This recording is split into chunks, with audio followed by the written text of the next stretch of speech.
rehefa tena nandray fanapahan-kevitra raha lasina vavy tsapako hoe misy zavatra tena misy herina nosika zany zay le hoe rehefa ianao zany rehefa manana etaeta hoe misy mitory teny aminao na hoe liana zava-panahy ianao ka hoe manana etaeta ankatohan'Andriamanitra dia izay natao hoe finoana fanantenana ny zavatra tsy hita, fanehoana zavatra tsy hita, zay natao hoe finoana. Tamin'ny fotoana io rehefa tena tonga tamiko ny antson'Andriamanitra dia tamin'ny fotoana io mbola tsy fantatro mihitsy hoe ohatr'izany le antson'Andriamanitra, fa rehefa mandinika amin'ny baiboly aho zany dia mitovy amin'izay mihitsy le niantson'Andriamanitra ny Abrahama. Zany hoe nanaiky fotsiny izy fa tsy fantany hoe inona ny zavatra mety mbola iseho rehefa ao ambadika kely eo. Ka zay le tiako tsindriana eto zany dia izay le fankatoavana zay, zay le fanekenao an'Andriamanitra zay, ianao le manetry tena, manana fo manetry tena, manaiky amin'ny vavanao hoe eny ary Jesosy fa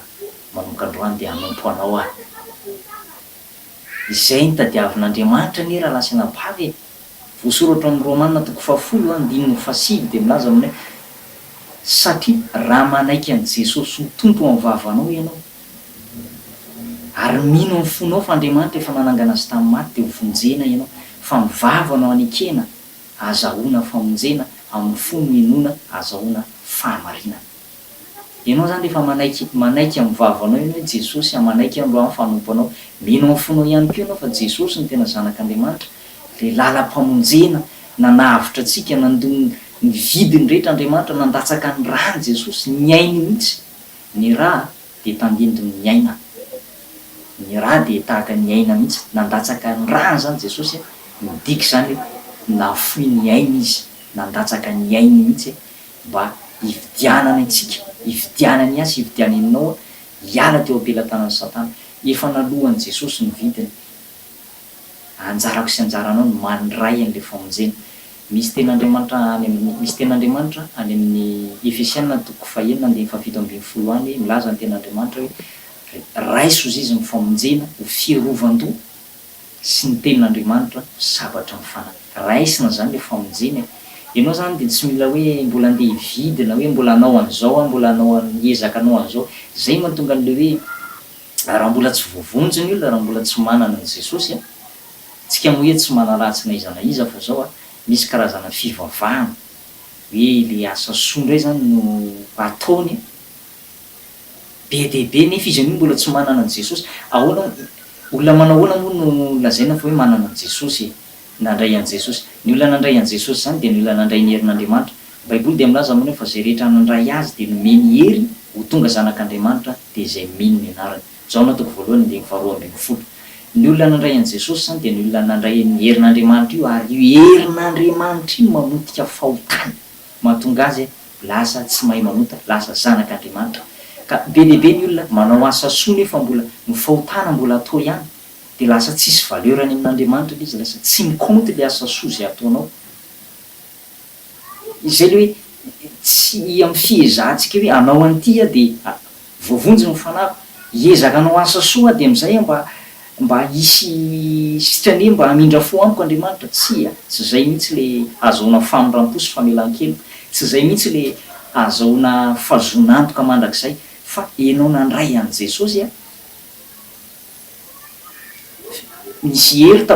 hery tonga tao anatinao tao dia ianao nandresy ny fahotana. Zay mahatonga amin'ny boky ny Apokalipsy miteny manao hoe zay maharesy ozy izy, miverimberinao le teny hoe zay maharesy. Dikan'izany dia zao ny olona mpandresy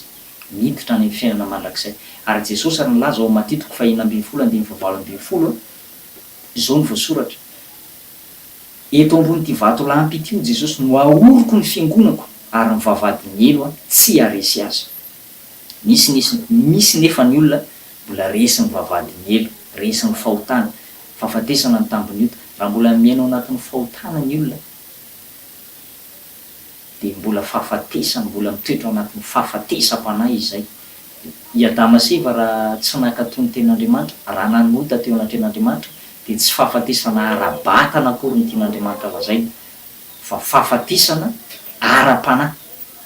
Tsy hitanao rehefa nihinana le hazo teo voan'ny sa izy zay nandraran'Andriamanitra hoe azo hohanina rehefa nihinana izy a de mbola velona ihany nefa fantatra izy ireo hoe dahiratra ny masom-panany fantany hoe mitanjaka izy dia nahalalana anao sikina ravikazo be deaibe zany ny asa mbola nataon'izy ireo a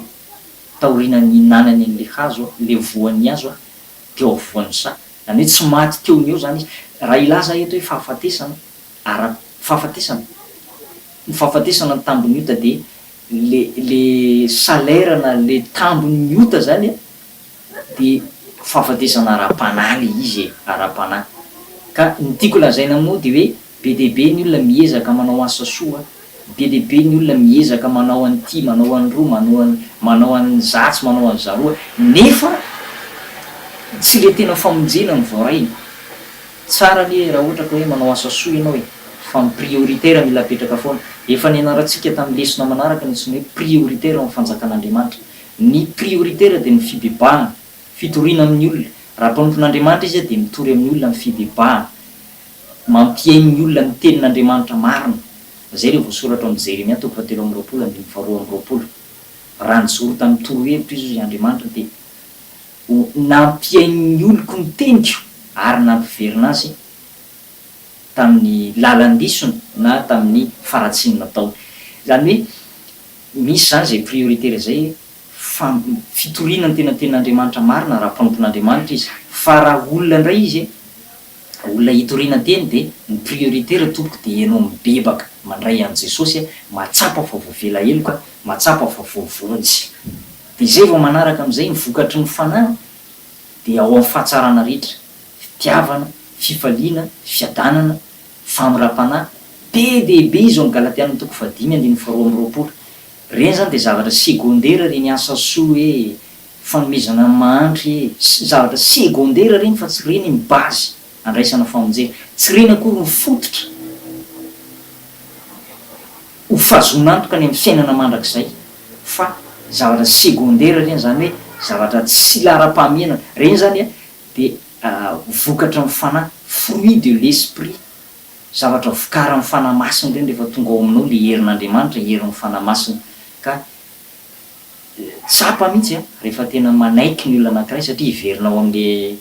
hevitra ny engantsika teo tsika eo am'le fijorona vavolombelona tiakoitoy le izy rehefa voavonjy ny olona anankiray rehefa manapa-kevitra eo am'le fanapa-kevitra sy le fankatoavana moa tsika zany zao rehefa tena manapa-kevitra tahaka ny Abrahama tsy misalasala fa rehefa reny fahamarinana de tonga de hoe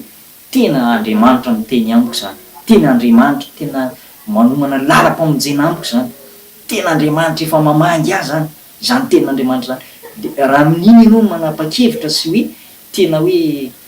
mibebaka de zao tapa-kevitra nompo an'Andriamanitra de ho hitanao am'izay avy eo ny fitarihan'Andriamanitra ny fiainanao i Abrahama de nitarihan'Andriamanitra tamin'ny lalana zay tena hoe tsy takatry ny saina mihitsy nisy fotoana nandalo fizantoetra izy fizantoetra hoa tsy maintsy misy foana rehefa manompo an'Andriamanitra ohatsy hoe rehefa mivavaka ianao de milamina be ny fiainanao na hoe foana tsy misy tsony ny problème ka de hoe mandeha tsovozina ohatry ny lakanjejo na hoe mandeha amin'ny arabe feno rozy avy havanana ny fifaliana mety misy fa ny hoe miady ara-panahy tsy foana fa vao mainky azy ianao mivavaka vao mainka tena hoe be ny ady atrehana kanefa zany akory tsy atao ampifararenitra na atao ampiverin-dalana fa Andriamanitra afaka manome antsika foana fandresena ao anatin'ireny rehetrarehetra ireny de hatreo aloha zany aloha ny fampahirezana nomena antsika androany za ty aneo aminao hoe tiako azavaina tsara zany le témoignage hoe manahoana moa zany hoe rehefa hoe manaiky an' Jesosy ny olona anankiray eo amin'ny toerana mahampanota azy de manahoana izy rehefa ohatra hoe nandray an' Jesosy niona tamin'i Jesosy niona tamin'ny herin'Andriamanitra inona zay zava-mahagaga tsapan'izay zay zavatra tsy mbola tsapany hatramin'izay tsapany tamin'ny fotoana nionany tamin'i Jesosy io de zay le fankatoavana zay le fanekenan'i Jesosy amin'ny vava finoana amin'ny fo fa Andriamanitra efa nanangan'i Jesosy tamin'ny maty de hovonjena ianao zay no finoana mahavonjy laha zay ny baiboly. Rehefa manaiky ianao tsy misalasala fa ekenao hoe tena fahamarinana ny baiboly io, manaiky ianao anary ny andriamanitra hafa rehetra, anary ny zavatra tsy araka ny sitrapon'andriamanitra rehetra, manaiky ianao andao ny fahotana. Lota, ny fiainan'ny Lota de rehefa mivonjen'andriamanitra izy de tahaka zany ny sary apetraka-andriamanitra eo amin'ny fiainan'ny mpanota anankiray. Ny Sodoma sy Gomora de tandindon'ny elo, fandoroan'andriamanitra ny fanahin'ny olona rehefa tena miaina anaty faratsiana izy tsy mety hiala amin'ny faratsiana, tsy mety hibebaka ny amin'ny fahotana. Ny mponina tao Sodoma, ny Sodomita sy ny Gomorita de olona tsy mety hiala tamin'ny fahotana. De faramoa Andriamanitra nandatsaka afo avy any an-danitra mihitsy nandoro ny tanànan'ny Sodoma sy Gomora. Fa Lota kosa de tandindon'ny olom-bovonjy anaty tandindon'ny ataontsika hoe mpanota. Voavonjy Lota, olo marina izy fa ataontsika hoe mpanota tahaka zany ny taoman'ny Lota nreto vinantolany reto. Vinantolany Lota de ny taominy mba handositra ny fahatezerana ho avy fa tsy nanaiky niveriny vinantolany vazovazy le famonjena zay nitorian'ny Lota tany hoe mbola misy ane famonjena ho antsika na de andoro any Sodoma sy Gomora azy Andriamanitra de tahak'izay zany le sary hoe tahaka ny olona anankiray mandositra ny fahatezerana ho avy ny faneken'ny olona anankiray ny tena famonjena rehefa tena hoe manaiky marina izy hoe marina ny ten'Andriamanitra. Ary ny fanekenao sy ny finoanao an'ity ten'Andriamanitra na ty baiboly ty riavana no io zany no hitarika anao ho amin'ny lalan'ny fahamarinana, hitarika anao ho any amin'ny fiainana mandrakizay. Zay ary fa de manao velomantsika tsirairay avy indray amin'ny anaran'i Jesosy de amin'ny manaraka indray mbola ho jerevantsika moa toy an'izay hoe manahoana le fizan'ny toetra, ahoana le fanoherana le fahotana. Tsika zany tsy hoe mijoro vavolombelona fotsiny any amin'ny toriteny aminao fa vahaolana tsy maintsy omena satria zavatra efa niainako le izy de raha ao anatin'le izy ianao zao fotoana zao mety voaingana vavahana angambe ianao de